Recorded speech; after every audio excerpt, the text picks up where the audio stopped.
बहुत सारी मीडिया में ये चर्चा आ रही है कि हम लोगों के पास 2/3 है एंड देयरफॉर डिस्क्वालिफिकेशन नहीं लगता है.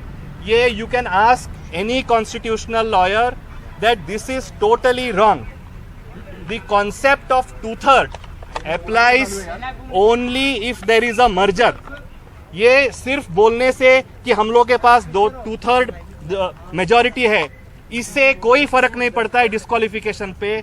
जब तक आप अपनी जो MLAs है कोई और पार्टी में मर्ज नहीं कर सकते, that till that time disqualification applies.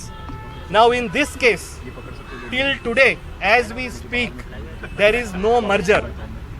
They have already committed the act of voluntarily giving up. Disqualification petitions have already been filed and आज तक कोई मर्जर नहीं है. ये जो मर्जर का कॉन्सेप्ट आया 2003 में, इसके पहले जो था स्प्लिट का प्रोविजन था कॉन्स्टिट्यूशन में कि आप 1/3 लेके फैक्शन बना सकते हैं.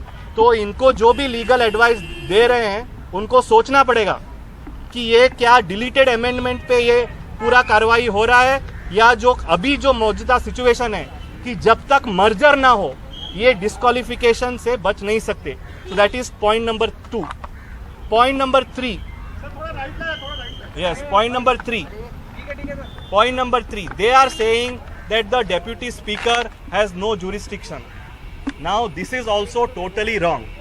Now in the absence of a speaker, the deputy speaker has all the powers under the constitution to adjudicate under the 10th schedule. They filed apparently some no confidence against the deputy speaker.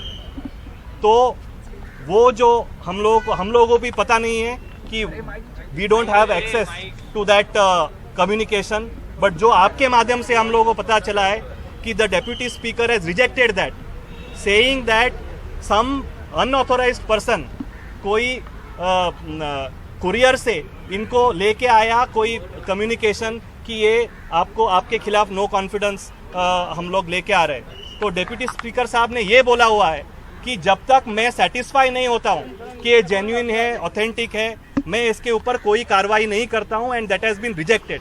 And more importantly in law, let me tell you that till the assembly is convened there cannot be a notice of motion.